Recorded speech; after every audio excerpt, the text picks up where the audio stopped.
मैं इसराइल खान कुसियारी छोहार समेली फलका कटिहार बिहार से मैं अपना छठा एपिसोड शुरू करने जा रहा हूँ। अब वो आधारित है कांग्रेस और मुसलमान अथवा नेहरू से राव तक के बुक से। तो मैं अपने सुनने वालों और वीडियो को देखने वाले साथियों को सबसे प्रथम ये ध्यान में दे देना चाहता हूँ कि मैं अगले एपिसोड में बता चुका हूँ कि कांग्रेस के रीजन में मुस्लिम रियासत पर बलात् अधिकार कैसे किया, ज़बरदस्ती कैसे किया गया। तो उसके बारे में आज मैं प्रकाश डालने जा रहा हूँ। जब स्वतंत्रता यानी सत्ता परिवर्तन की बात हुई तो लॉर्ड माउंटबेटन योजना में लॉर्ड माउंटबेटन ने यूँ लिखा है कि भारत और पाक अखंड भारत के दो हिस्से होंगे और जो देशी नरेश स्वतंत्र रहना चाहेंगे वो स्वतंत्र रह सकते हैं, उस पर किसी का दबाव नहीं होगा। स्वेच्छापूर्वक ये दो खेमे में भारत संघ और पाक संघ में मिल सकते हैं। अगर इन स्वेच्छा नहीं होगी तो ये स्वतंत्र भी रह सकते हैं। तो उस विधान और नियम के तहत भारत विखंडन, भारत विभाजन नीति के तहत ये 3 पार्ट्स हो गए। एक, देशी नरेशों को स्वतंत्र रहने की आज़ादी रहेगी, उस पर ये दो खेमा जो होगा वो उस पर दबाव नहीं करेगा, न पाक संघ न भारत संघ। आज़ादी की घोषणा हुई, पूरा देश 2 भागों में बटा, 3 भागों में ही उसको मान लीजिए, पहले 3 भागों में बट गया। एक वो देशी नरेश जो स्वयं को स्वतंत्र रहना चाहते थे, और एक भारत संघ और एक पाक संघ।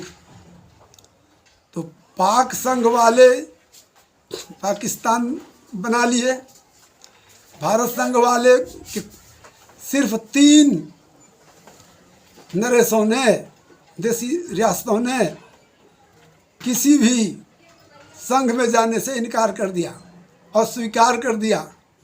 वो 3 रियासत कौन कौन थे? एक था हैदराबाद निज़ाम रियासत, जूनागढ़ रियासत और कश्मीर रियासत। ये 3 न पाकिस्तान में न भारत संघ में मिलने के लिए तैयार हुआ।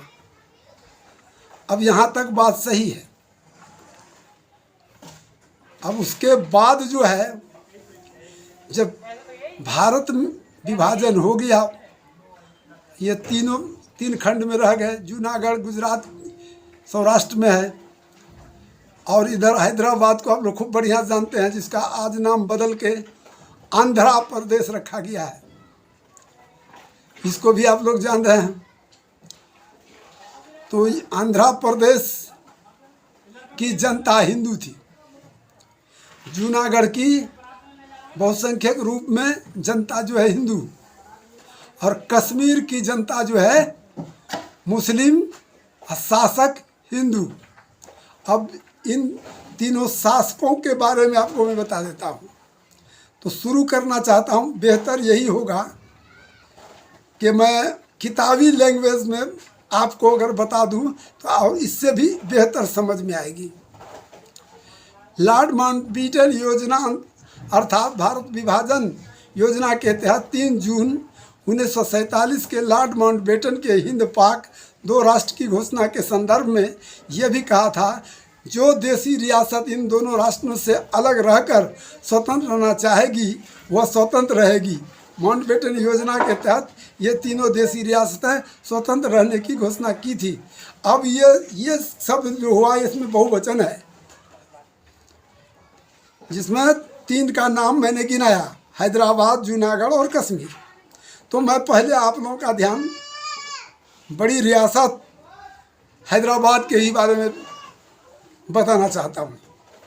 माउंटबेटन योजना के विरुद्ध केंद्रीय गृह मंत्री सरदार वल्लभ भाई पटेल ने केंद्रीय सैन्य बल की सहायता से 13 सितंबर 1948 को हैदराबाद के निजाम मीर मिर्जा उस्मान अली खान 1886 बाय 1967 के निवास पर आक्रमण कर उसे गिरफ्तार कर लिया और 24 घंटे पुलिस की हिरासत में रहने के पश्चात बलात् उनसे केंद्रीय सरकार दिल्ली के विलयनामा कागजात पर हस्ताक्षर करवा लिया।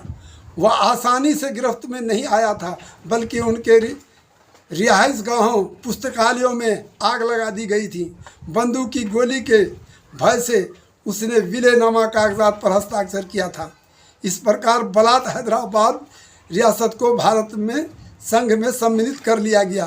क्यों कि सरदार वल्लभ भाई पटेल ने जो वहाँ उकसा करके वहाँ की आम जनता जो हिंदू थी उसको उकसा के आंदोलन का रूप खड़ा करवा दिया था और तब इधर से वह आक्रमण किया था। यह है कांग्रेस की चाल। आग लगा दो, फिर आग बुझाने के लिए नकली जामा पहन के वहाँ तैयार होता है। देख लीजिए कांग्रेसियों की चाल, शुरुआती दौर का चाल है।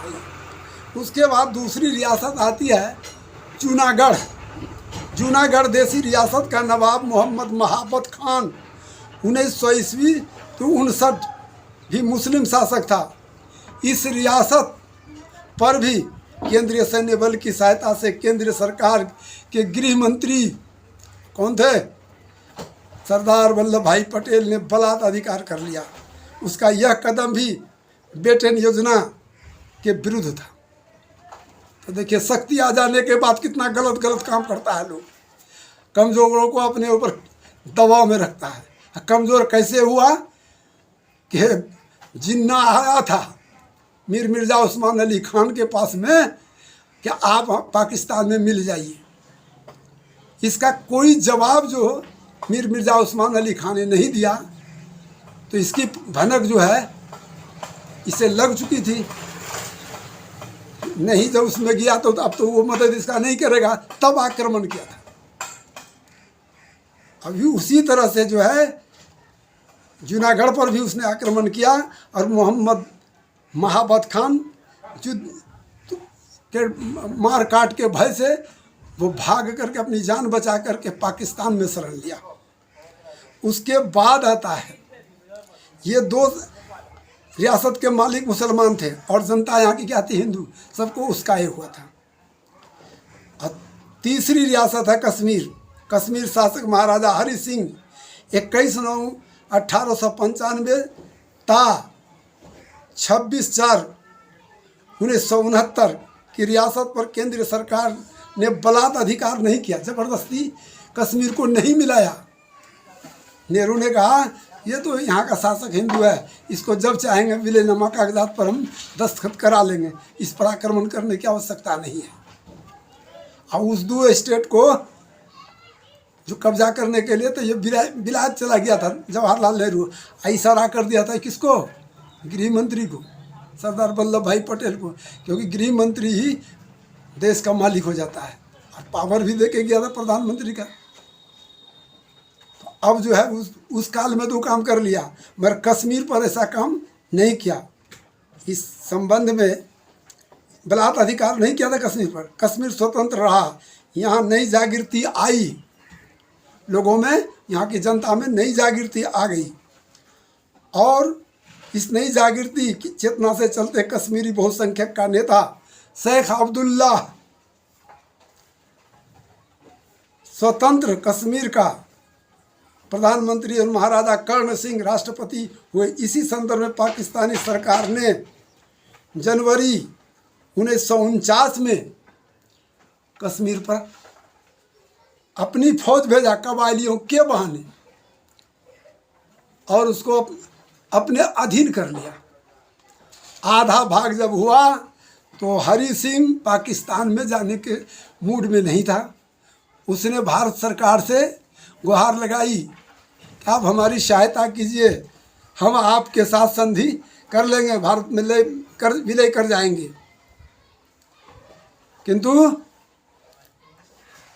ये बाद में हुआ संधि, रख लिया, छेक लिया। आधा कश्मीर हरि सिंह के कब्जे में रहा और आधा पाकिस्तान वाले इस पार्ट में चला गया, जो आज पाक अधिकृत कश्मीर कहलाता है। कश्मीर का भी 2 पार्ट हो गया। आधा भारत में विलय अभी विलय जब हुआ है तो कानून के दायरे से विलय हुआ है। अब उसके बारे में भी मैं आपको शॉर्ट हैंड बता रहा हूँ कि इसमें जो है पंडित जवाहरलाल नेहरू ने स्वीकार कर लिया और कश्मीर की सुरक्षा हो गई। प्रधानमंत्री शेख अब्दुल्ला, राष्ट्रपति महाराजा हरि सिंह का पुत्र कर्ण सिंह राष्ट्रपति बना हुआ रहा। उसके बाद जब हमला हुआ था तो उसको जेल कर दिया था। किसको? शेख अब्दुल्ला को। भारतीय राष्ट्रीय जनसंघ के संस्थापक डॉक्टर श्यामा प्रसाद मुखर्जी को यह बात खल गई कि कश्मीर आदिकाल से भारत का अभिन्न अंग रहा है, आज अलग क्यों। उन्होंने बिना पासपोर्ट एवं वीज़ा के कश्मीर प्रवेश का मन बनाया तथा अपने साथियों के साथ दिसंबर 1953 ईस्वी में सत्याग्रह किया और कश्मीर पहुंचा। कश्मीर सरकार उन्हें गिरफ्तार कर जेल में डाल दिया। पुलिस द्वारा उनकी इतनी पिटाई हुई थी कि वे जेल में ही मर गए। उनकी मृत्यु से भारतीय सत्याग्रहियों का कश्मीर जाने का तांता लग गया। अब देखिए क्या क्या होता है।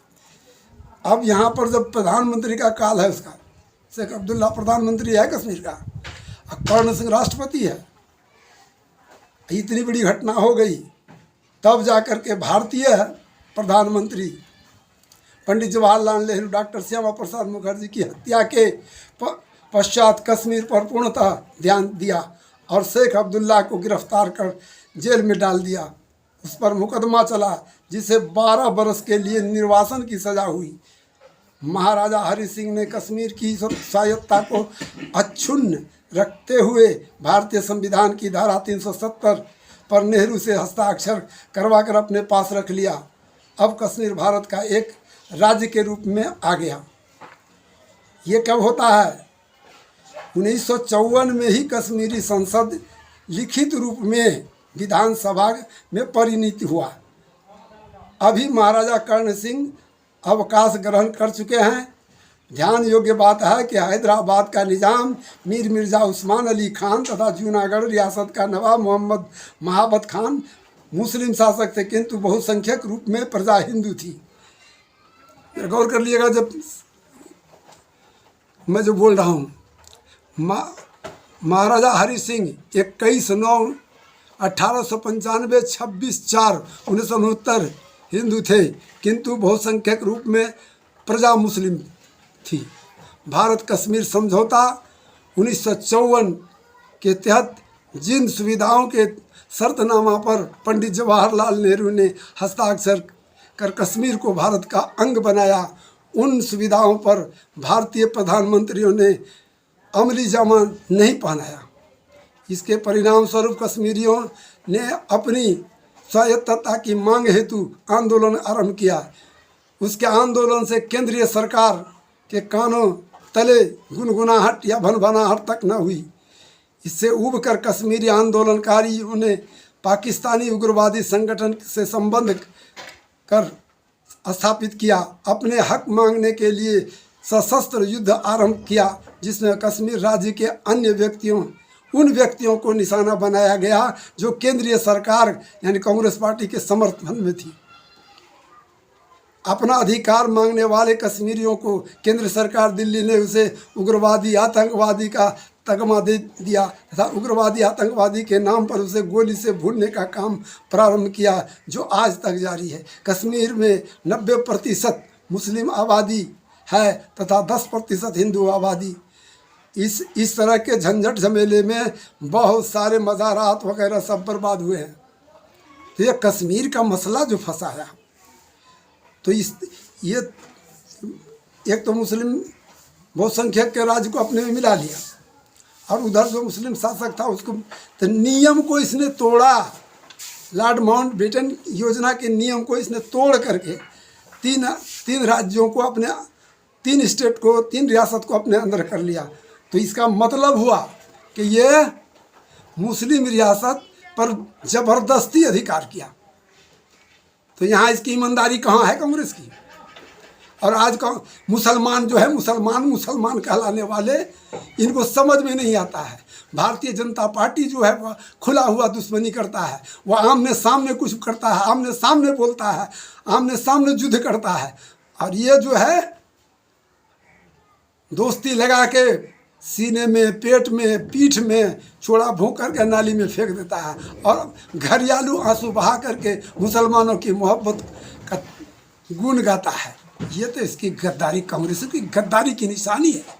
और आप आज भी वही कांग्रेस, अरे कांग्रेस और भाजपा दोनों 1 रुपये के सिक्के का 2 पहलू है, इसमें तो कोई फर्क नहीं है। तीसरी संगठन आप तैयार कीजिए और उसमें गरीब को रखिए, अमीर आदमी किसी को मत रखिए। संपत्ति वाला जब भी रहेगा तो वो आपका शोषण करेगा, संपत्ति वाला, दौलत वाला जब रहेगा तो शोषण करेगा। देखे ना कम्युनिस्ट वामपंथियों का जो भारत में हुआ, जब देखा कि अब उग्र रूप धारण कर रहा है, तो धीरे धीरे भूमिहार राजपूत काज ब्राह्मण जो धनवान थे वो सब उसमें मेंबर बन गए। ऐसा किया कि कम्युनिस्ट का भारत से खात्मा ही कर दिया। तो ये है चाल, और 3% वाले का जाल ज़्यादा चलता है। आप बुझ गए होंगे कि भारत में 3% का आबादी वाला कौन सा बिरादरी, कौन सी जाति के लोग हैं, ये इन्हीं का काम है सब। ये 3% वाला जो है हिंदू मुसलमान कराता है, ये 3% वाला देश का विभाजन करवाया, ये 3% वाला आज खूनरेजी करवा रहा है। फिर आपस में हम लोग लड़ रहे हैं, कट रहे हैं, मर रहे हैं। इससे परहेज कीजिए। कांग्रेस को मत देखिए, वो कहीं रहे। कांग्रेस और बीजेपी दोनों ही एक ही थैली के चट्टे और पट्टे हैं, इसमें कहीं कोई फर्क नहीं है।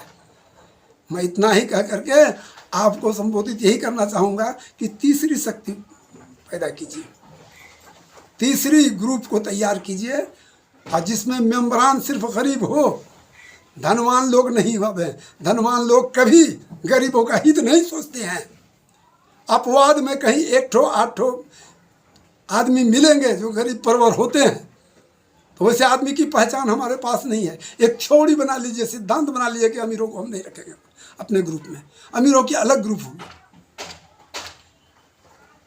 और हम चलेंगे। हम एक पैसा जोड़ कर देंगे तो हम महान धनवान हमारी पार्टी धनवान हो जाएगी। लालच खत्म कर दीजिए। सच्चा कम्युनिज्म का आदमी वही हो सकता है जो धर्म नामक अफीम का नशा जो चढ़ा हुआ है उसको छोड़ दे। तब चाहे मुसलमान हो, के हिंदू हो, के ईसाई हो, कोई भी हो, अपने वो एक धर्म क्या है, अफीम का नशा है, कोई चीज़ नहीं है, वस्तु नहीं है।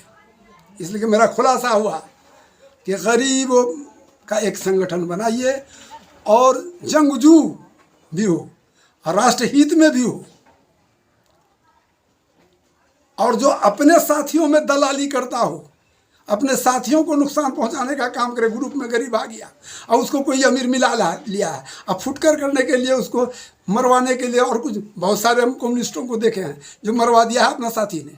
तो ऐसे साथी की पहचान हमेशा परख करना चाहिए, और ऐसे साथी के लिए जो है कम्युनिस्ट विचारधारा तो नहीं, इंसानियत का धारा कहता है, जो अपनी समाज को बर्बाद करने के लिए लगे उसको पहले ही दुनिया से रवाना कर देना चाहिए। इसलिए कि मैं इतना ही कह करके खुलासा कर दिया हूँ कि कांग्रेस मत कीजिए। मुसलमानों, ये सब समस्या जो भारत में पैदा किया हिंदू मुसलमान का, ये तमाम कांग्रेस का देन है, दूसरे का नहीं है। मेरे इस वीडियो को ध्यान से देखिए, सुनिए, और इसको जो अच्छा लगे इसको सब्सक्राइब कर दीजिए। जो दूसरी एपिसोड होगा फिर आपके मोबाइल में पहुंच जाएगा।